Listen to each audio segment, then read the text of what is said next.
Begin. Thank you once again for joining us today. I appreciate it. Um, I want to save a bunch of time just for some discussion and time to talk, but I did want to just cover a couple little things that I didn't get to. It's been kind of difficult since we had to crunch this into 4 sessions when I planned on 5. And actually, I may ask Chase if he can go and close the door. I'm just getting a lot of noise in the background. Thank you, sir.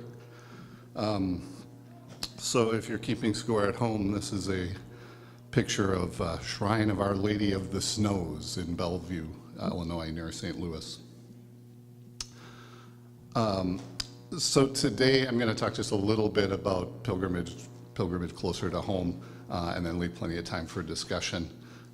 Thanks again to Mary last week for telling us about her pilgrimage in Spain. That was certainly something I really enjoyed hearing about and starting to make the wheels turn a little bit in my mind, so I appreciate that. So this is Holy Hill Basilica, a National Shrine of Mary, Help of Christians. Ooh, that's a mouthful. In Erin, Wisconsin. This is a place that I kind of grew up seeing a couple times a year because it's near where I grew up.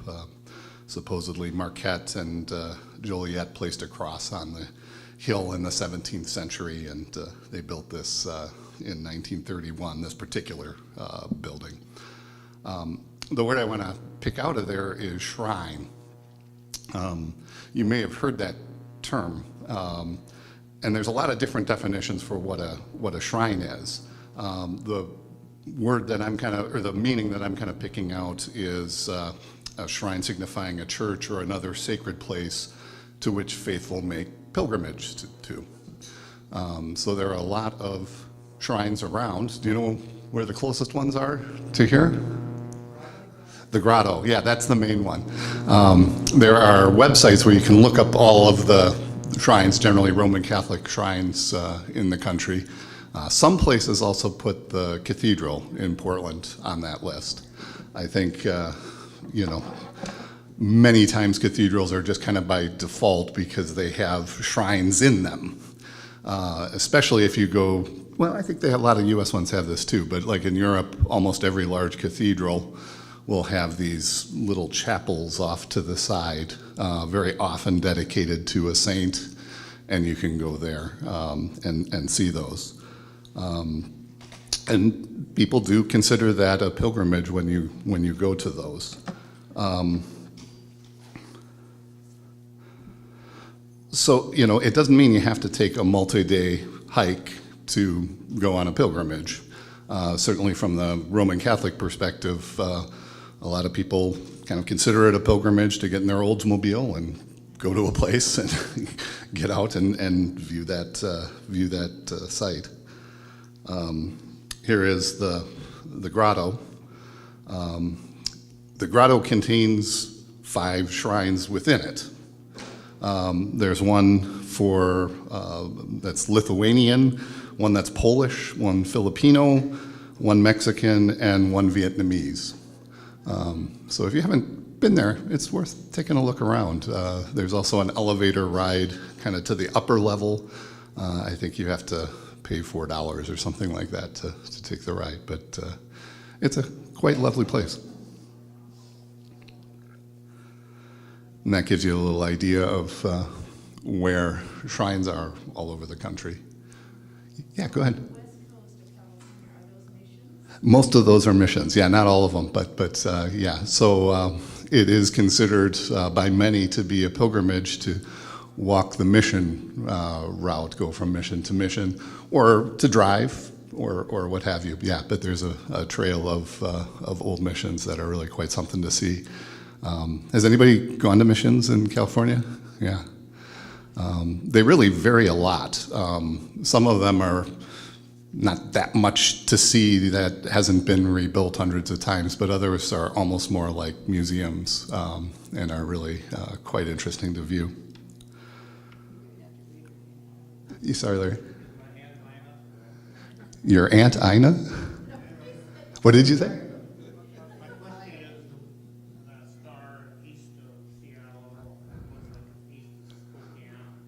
East of Spokane, do you know? Oh, sorry. He's looking at the dot that's east of Spokane, and you're wondering which one that is, or? Well, I was going to say is that Cataldo, or I can't remember how to pronounce it, the Catholic mission. It's right by on Interstate 90. Phyllis and I, Phyllis' sister and my sister-in-law live not too far from there, and I've driven by that thing probably 100 times.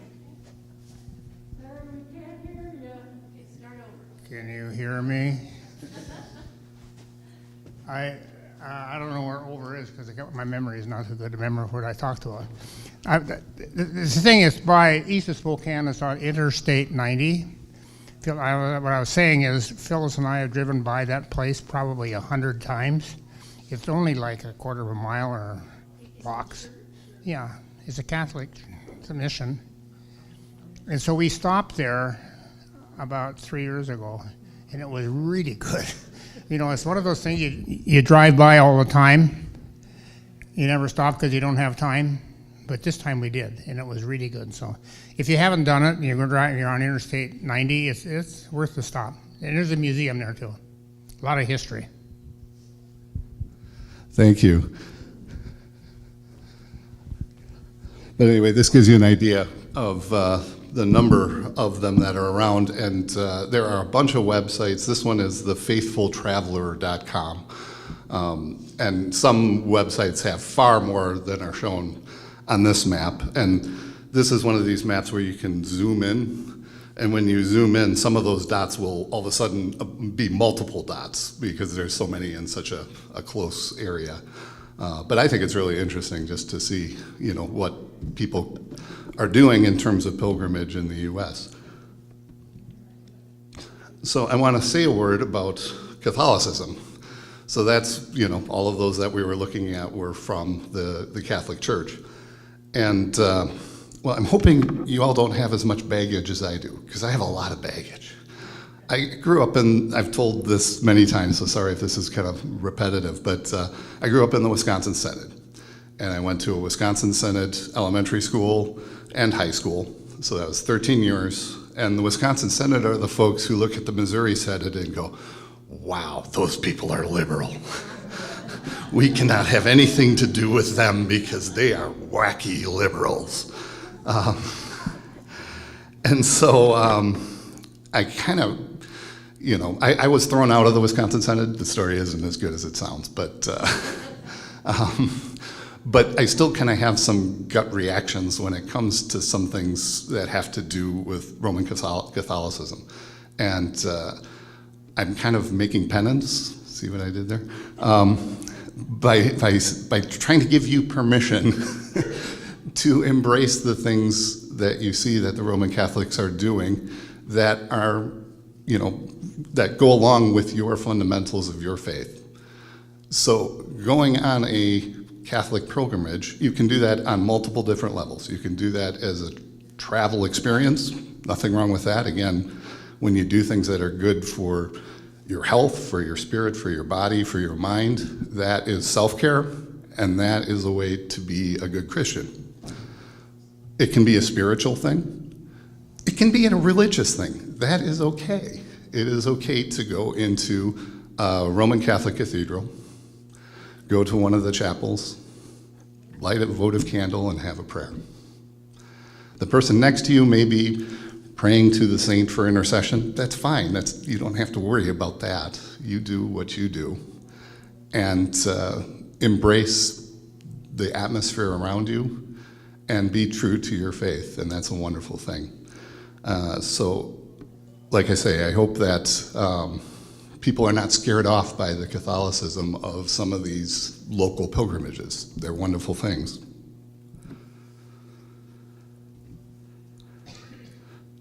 So, let's see, I think I covered most of that.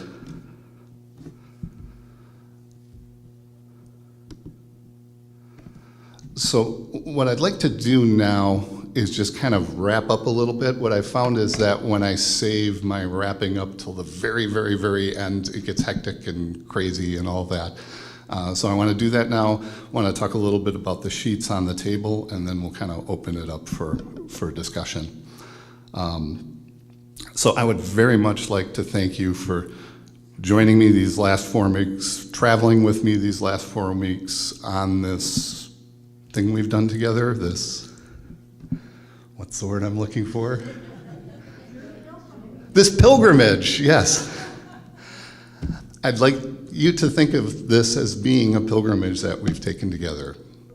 If you started this 4 weeks never having been on a pilgrimage, well, I'd like to make the argument that now you have. We have traveled together. This has been a wonderful experience for me, and I hope you've enjoyed it as well.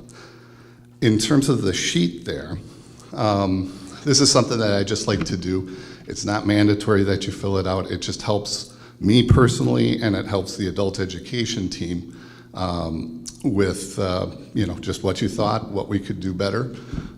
When I've done these in the past, my biggest complaint is that people aren't negative enough.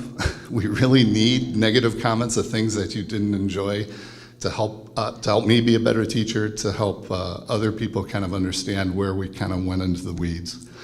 So I hope you'll take a few minutes to fill that out. You don't have to sign it. You don't have to finish it today. If you give it to the office, it'll get to the right place. Chase can collect them at the end if you're done. I added a couple questions specifically about length. There's a lot of factors that go into when we start and when we finish, so this isn't the kind of survey where we're going to tally them up and say, okay, the winner is, and that's how we're going to do it. It's more complicated than that, but it is useful for the adult education group to kind of see where people are at, just take a little bit of a temperature.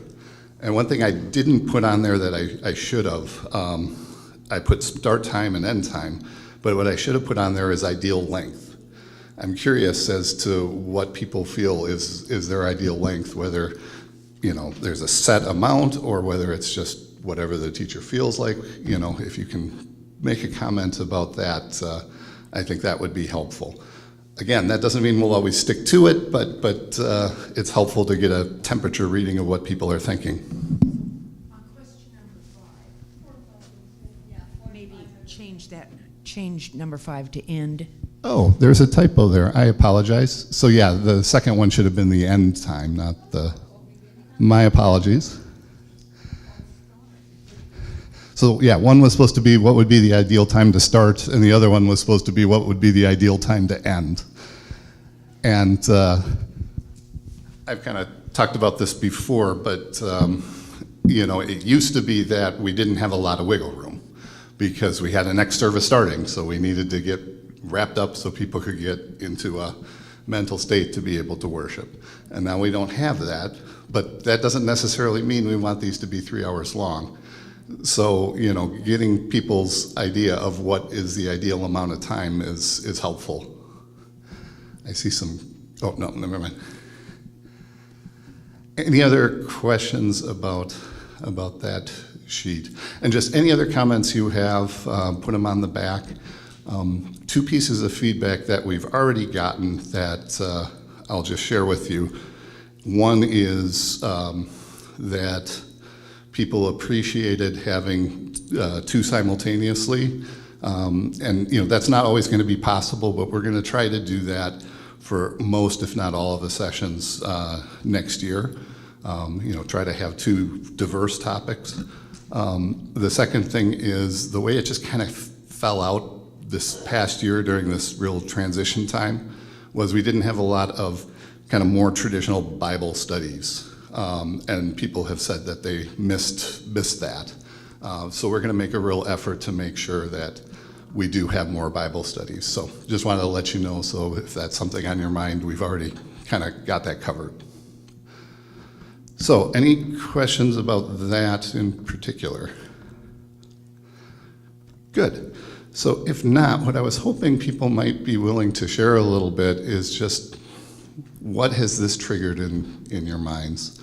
Have people been thinking about doing an active pilgrimage, an inactive pilgrimage? There's lots of different ways to do that, like we talked about. Perhaps people have been thinking about things that they've done in the past and now are thinking about it. You know what? That really was a pilgrimage, even though I didn't think about it that way at the time.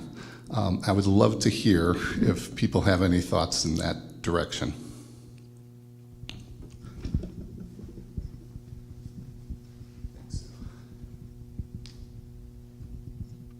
Many years ago, Jan and I waited in a long, long line at a little chapel in Santa Clara, California.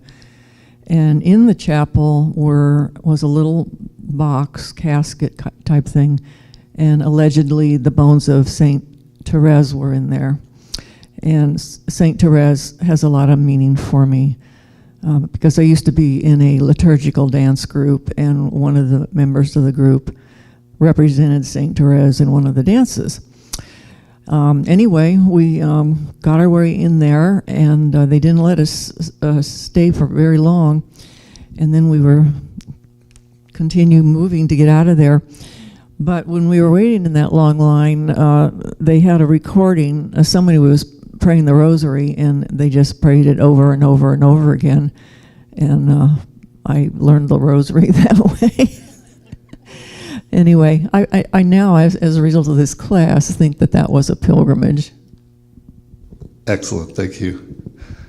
Yeah, I have, Lynn grew up Catholic, my wife grew up Catholic, and her family is almost all Roman Catholic, so I've been exposed to Roman Catholicism in ways that I never would have thought when I was a kid. And the rosary is something that I've really come to appreciate. I don't, there are some things that saying the rosary, might not fit in completely with the Lutheran tradition, but there's something about repetition and getting yourself in a state of mind that saying the rosary helps people with. And it's a shame that we don't allow ourselves to find our own interpretation of some of those traditions. Yeah. Anybody else have some thoughts? Yeah.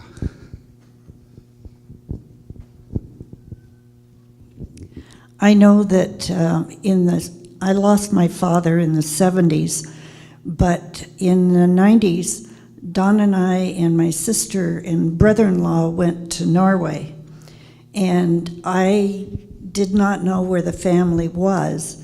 My father's parents were immigrants, and my grandfather came to the United States when he was 16 in the late 1800s. But I did have a couple of names, so we went up into that area of Norway and just started knocking on doors.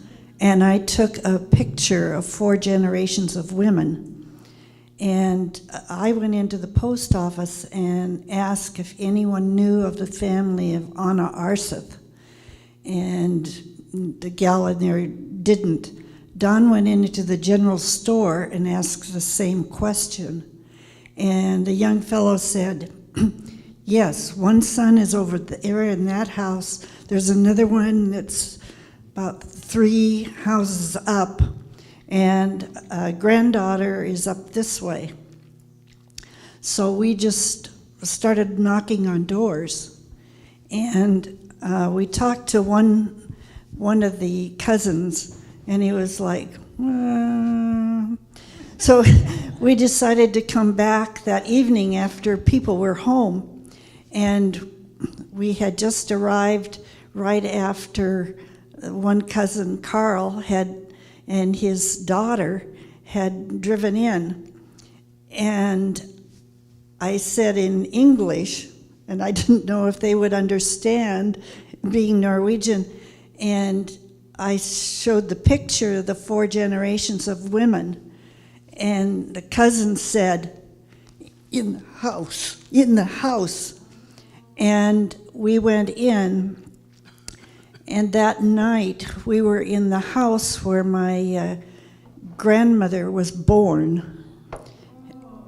And so that, to me, was a pilgrimage. And before we left that area of Norway, we met 50 relatives.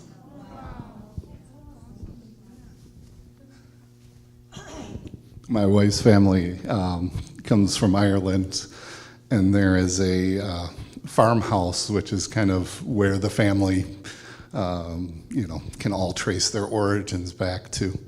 And these poor people that live on this farm, my wife's family is very, very large. And so every other year or so, someone from my wife's family goes and makes the pilgrimage to the farmhouse. They open their doors and they're happy to see us, but that's something Lynn and I haven't done yet, so that is on our list to do, but almost all of our relatives have gone over there. But yeah, that's a wonderful experience. I guess I'll talk about this. Please. I guess I'll talk about this pilgrimage. I guess it would have been a family pilgrimage that a cousin of my husband took to Switzerland one time to see if he could find any of the family, of the Zenger family. And so he started knocking on a door, and he knocked on this one door, and he didn't speak, was German Swiss, I think they did at that time. And the people at the houses didn't speak English. So he showed him a picture of the family, guys, I think. And somebody in one of the houses said, "Just a minute, and he went back into the house and he took out the same picture. Yeah. Anyway. So I don't know that I can retroactively apply the concept of pilgrimage to trips I've taken, though a number of them were places I really wanted to see in my lifetime. So I You guess can. I'm giving you permission to retroactively. But I was trying to go, oh yeah, that was a pilgrimage for sure. But I'm not sure I can quite get there. But I want to thank you, Paul, for bringing this, because I'm planning a trip this summer, and it's going to give me new ways of looking at how we go about planning and setting aside some time in some of these places that I really want to see, to just sit and be and take some of these thoughts with. So thank you for that. Yes.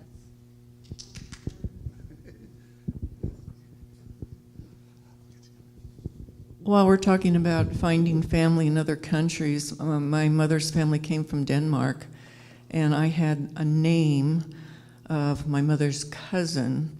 And so when we went to Denmark, we showed the name to the desk clerk at our hotel, and he called everyone in that town that had that name and asked them if they had family that went to America. And none of them had.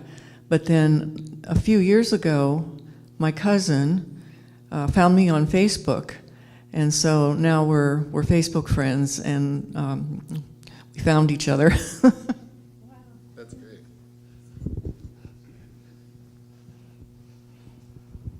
So I'm realizing through this class that I've been on a lot of pilgrimages.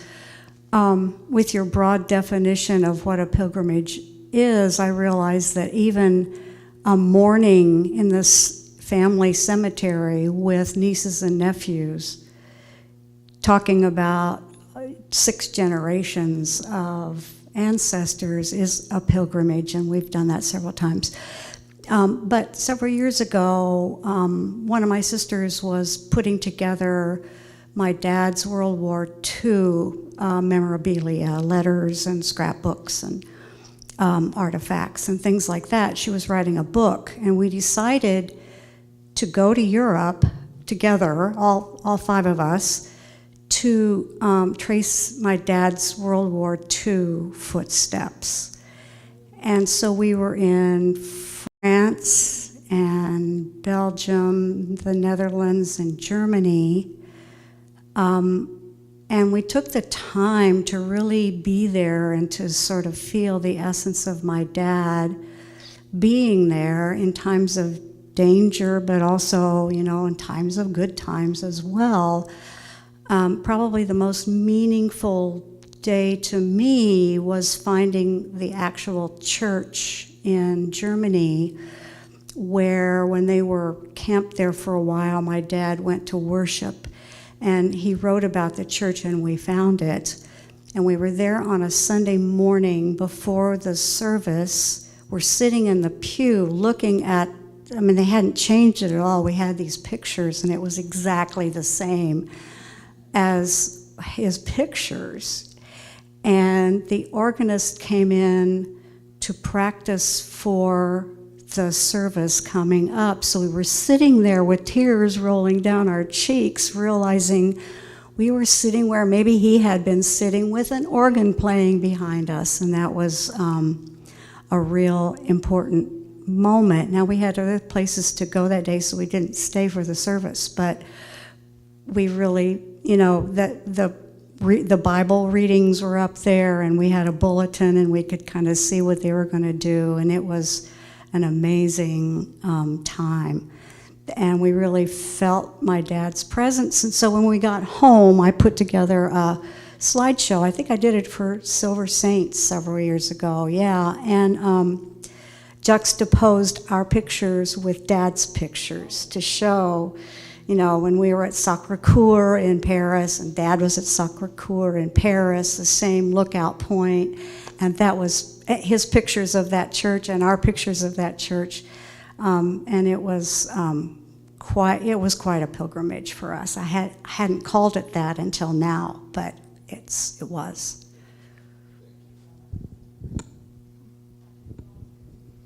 I think I've been on several pilgrimages, but this is the one that means the most to me, if I can talk. Take your mask down and put your microphone close to your face. Okay, I think I've been on several pilgrimages, but this is the one that is the most meaningful for me, and I think I can do it. My father left, I was raised very Catholic. My father left to go to World War II right after my first Holy Communion, which is major, white dress, veil, etc. Okay, so that was 3rd grade. He came back when I was at the end of 5th grade, so I was gone. Came back and they sent him, my father was military. Before the war, he was in charge of a German war camp in Tyler, Texas. When he came back, he was in charge of one in Neosho, Missouri. Okay? So then they found out that he had tuberculosis that he had contracted in Europe. So he was very, very sick. They did many things in Missouri in the hospitals and in St. Louis and in Denver. Finally, they said that they had to send him to Tucson, and there was a special operation, etc. Those are the days, you know, without phones. When you did call, it cost a lot of money. So there was a lot of letter writing. Okay, to go forward, Dick and I decided to go down there, and we did it as part of a trip to Arizona. We got to the hospital. It was a Sunday, and of course, nobody was open. It didn't matter because I'm sure nobody could show me the room where my father died. I'm sorry. Thought I could do that. Anyway, it was typical of that architecture that outside there was a walkway going around, covered. And we were on the walkway, and there were beautiful roses. And there was a thing with my mother and father, talisman roses, which are very difficult to find nowadays, I think. Anyway, and I said, Dick, there's a talisman rose. Isn't that wonderful? I said, Daddy, I wonder if Daddy noticed that one, because I could see that he would have been on this walkway. So we're looking at the roses, and then I turned, and right there was a chapel, a door to a chapel. So we went in and prayed. And I felt a presence, and I kind of knew it was my father.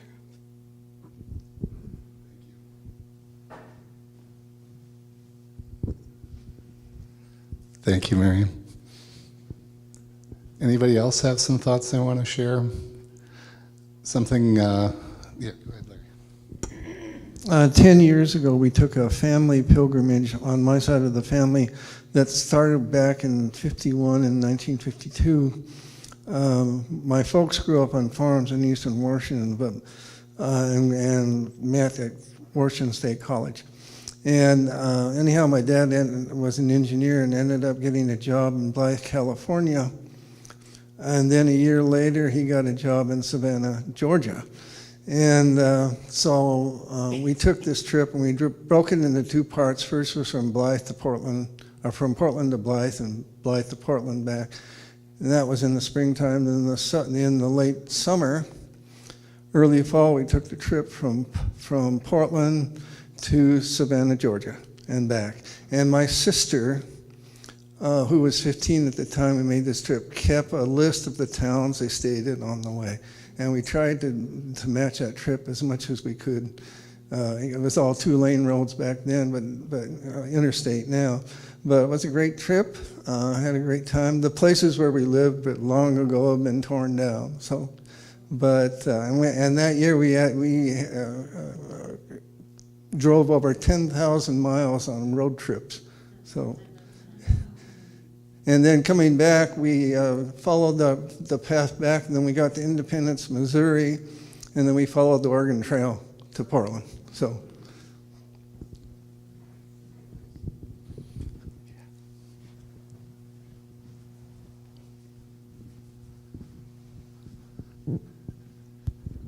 Dan can talk with it. This is Dan's family, but when we went to Europe for the first time on a business trip to Rome, we'd never been to Europe. We said, let's go to Slovakia.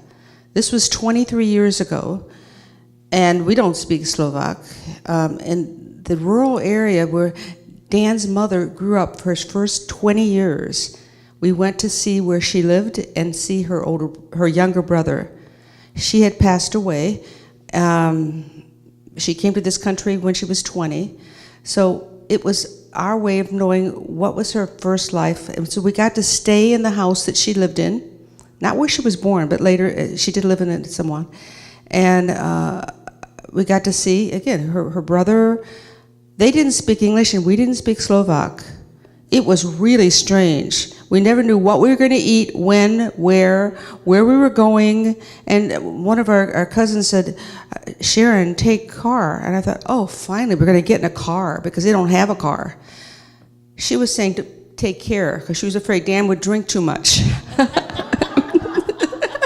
So you can see that we didn't know what we were doing, but we did get to meet and take pictures of her family. So that was a pilgrimage. Anything you'd want to say? No? Anybody else? Yeah, please. I'm not a very good public speaker, so I'll try to make this short.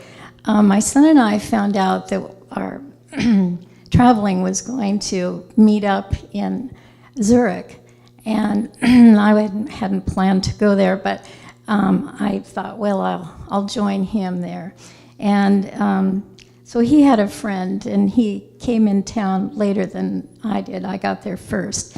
And I was looking around for things to do, and I discovered that there was a church and even a walking tour related to Zwingli. Well, he was a relative of mine about 300, 400 years ago. That's what they say in the researchers. So I took the walking tour and I saw 2 churches that were associated with him. I didn't know about that. And then when we met my son's friend, she took us to her town and she found out, oh, Zwingli, you've got to see his cabin. So she took us up to the foothills of the Alps, and there was the family cabin, a log house. Unfortunately, a Sunday, and it was closed. We didn't get to go inside, but the really interesting thing is the family still owns it after all these years. So I thought that was good. And then another time, through my work, I got connected with some people at Lincoln Cathedral in England, and Janine can relate to this. A group of actors came here who presented the Lincoln Mystery Plays in Washington Park, and there were about 2,500 people there. And I was hired to follow this company and make sure their arrangements were all as should be, because they were going to 4 towns in Oregon touring. And they had homestays, and one of the actors stayed with Janine and Hal. It was really something. But yeah, we grew to love them. But I returned to Lincoln after that because everybody invited me to come. And when I was there, people would say, "Oh, you've got to go to Norwich." And it was, a surprise when I got there because it is quite an impressive place with a wonderful labyrinth too. And then I went to Holy Island, the Holy Island of Lindisfarne, and I didn't know about that either. And that was even more impressive. And so those are my experiences. But, and I was going to say, I was able to go to Lincoln because I volunteered to work in the cathedral library. So if any of you are librarians, you might be able to go there. And I stayed a month and was able to take these trips. And it was great. It was good memories. Thank you. One of the things that this discussion is making me think a little about is how good for the soul it is to recognize other people's pilgrimages. One thing that just kind of popped into my mind randomly was when I was a little boy, we lived in Madison, Wisconsin. My parents both grew up in Milwaukee, Wisconsin. And my grandparents, my father's parents, lived in Milwaukee. And so, about once a month we would get in the car and go to Milwaukee. And, even when I'm in third, fourth grade, I knew the way to Grandma's house. And maybe every other time or every third time we'd be on the way to Milwaukee, and all of a sudden we'd be going down this different road. And I'd be like, "Dad, where are we going? This isn't the way to Grandma's." And we'd drive a little bit, and then he'd stop. Well, my father, actually, I come from a long line of stonecutters. So some of my great-grandfather and my great-great-grandfather have statues that they made that are in cathedrals in Wisconsin and decorate buildings in Wisconsin. And my grandfather worked in a stone quarry. He didn't do much of the decorative stuff, although he did dabble a little bit. But they were making stone for houses. And my father kind of grew up in that and was doing that when he was a young man. And for a very brief period of time, he owned a stone quarry. And he would cut the stone, load the truck, drive the truck to a construction site, and unload the truck, and the builders would build a house out of it. And so he would like to go to these houses and say, "This is a house where I delivered the stone, and I cut all of that stone, every piece of that." And that was, this 15-minute detour, but that was his pilgrimage. That was him going back to what was, in some cases, bittersweet memories for him, but it was important, and he wanted to share that with me. Other thoughts? Yeah, thanks, Larry. One thing I want to mention with the invention of the internet and Wikipedia, I go on virtual pilgrimages all the time where you could drill down and drill down and drill down and drill down, and it's just fascinating.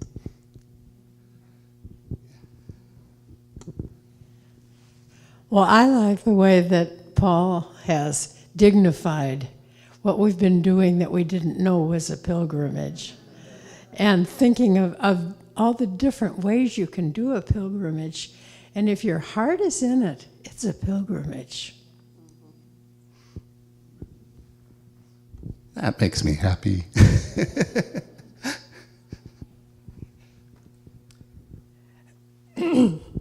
About 3 months after 9/11, we lost our excuse me.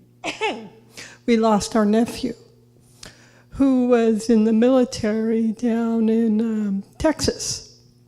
And a few years later, its perspective of time is not, for me, is not the best, but when our son Jeremy was in the youth group and they had the youth gathering in San Antonio, I chaperoned, which was a pilgrim in itself, 33 to 35,000 teenagers down there. It was unbelievable. Great time. But we had, when Justin passed, it was really challenging for our son. He loved him tremendously. But we decided that he was buried there in the, I can't remember the name of the large cemetery that's down there. And National Cemetery. And we decided we were going to go. So Houston is a huge city, gosh. San Antonio is a huge city. And we did find it, and we did find his tombstone. It was really a very special time for our son, for me too. It's been so long, but it's still hard. And also, Suzanne Warrens had a relative that was down there buried as well, so took a picture for her too.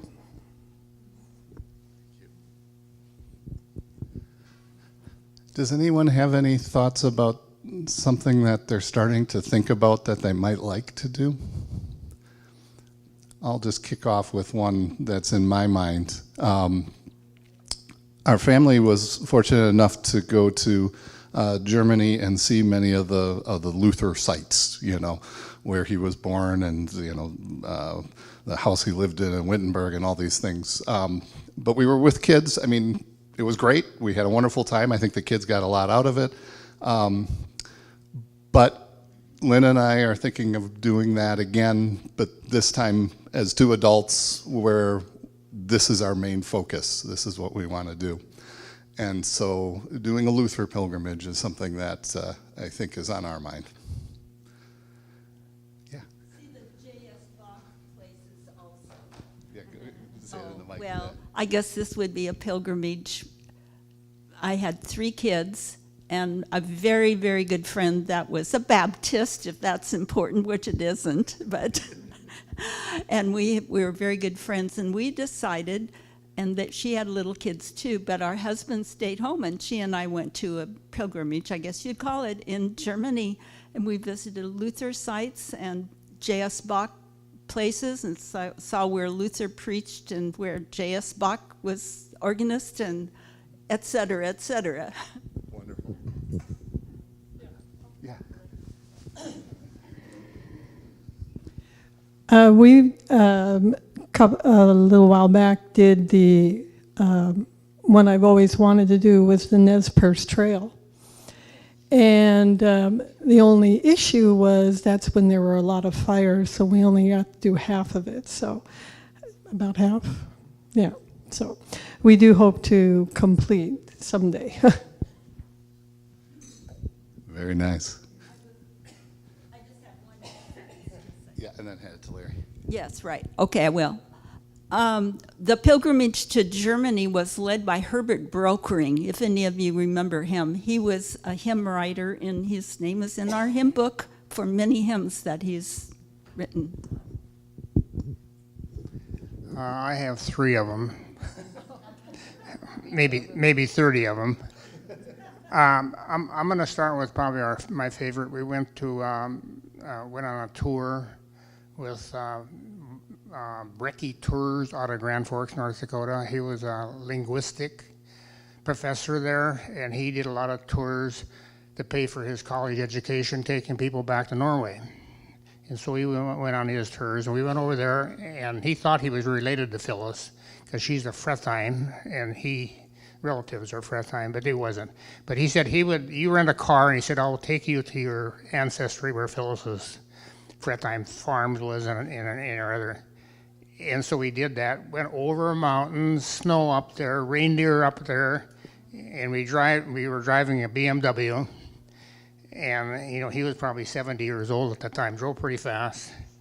And we went to this town called Vik, V-I-K, and we stayed in a hotel there, and then he can speak, 20 dialects of Norwegian, and so he was our interpreter. And he took us up to Phyllis's, let's say, grandfather's home, up in Norway, like they take their cows up in summer and bring them down in the winter. And we went up to this summer one. And the house was still there. They had candles and stuff and warmed it up. And anyway, and then he talked, and most of those people, we had a good conversation there, outdoor biffy, that kind of stuff. But one of the relatives went over the book and took the bookcase out, laid a book open, and this is Phyllis's relatives. They were in this book that they had there. So I thought that, and I want to just say this. That's one story. About a month ago, I got a call at noon on a Friday, and this was from somebody in Norway. And it's not her relatives. It's my mom's relative, Olson. And you get these calls that you don't know who they are, and you kind of think it's not good. So I said, I can't hear very well, so I went to the other room, and we talked, and I said, could you write to me? I gave him my email address, and tell me, kind of who you are and something about you, and he did that. And that was now about 5 or 6 weeks, and I probably have 40 or 50 hours into this project. It's called My Heritage, I think it is. It's a European ancestry.com, only it's a lot better. And so I'm doing the research on the Olsons over here, and I'm taking, and you don't have pictures. And he wants pictures of everything, my grandpa. So I get out Phyllis and I's wedding book 62 years ago. My grandpa was still living, and I took my phone, took a picture of my grandpa, cropped it down, and sent that with, and he's a member of WhatsApp, if you're familiar with it. It's free, and you call all over the world. And so we've been doing that. And one mistake, so I got a blog, a mile long already, just talking, looking at the pictures and doing this stuff. And for some reason or other, I hit the button on the top that says video. That means like a FaceTime call. Yeah. It's 4 o'clock in the morning at his place. and I got him up. 9 hours before that. And the ironic thing, I talked to him, I said, I feel so bad about this, but you're already awake. and then the next morning, I felt really bad again, and so I texted him. That's when I started. He said, no problem. He said, we talked for 45 minutes. He said, it was really good. So, yeah. So anyway, I talked to him on video again yesterday. So. Lovely. WhatsApp is wonderful. If you do have somebody who is going overseas, Maria, my daughter, is in Morocco, and this way we can keep in touch with her. To tie back to something earlier, it is Ramadan in Morocco right now, and she is fasting. I don't know if she'll continue to do it. It goes until April 20th, so it's a long time. But fasting from sunup until sundown, and that includes water. So, when you're in a warm climate like Morocco, you kind of have to plan your day a little bit to make sure. But, that's one of those things where she's not doing it because she's Muslim, of course, but it is a kind of journey for her to experience what that is like, and it's a really wonderful thing. We are kind of past time here. Does anybody have anything else they want to add before we cut it off? If not, once again, thank you so much. This has been really wonderful. I appreciate it. If you're able and can move a chair over to the side, that would be wonderful, but take your time. Feel free to come up and talk to me if you want, and thanks again.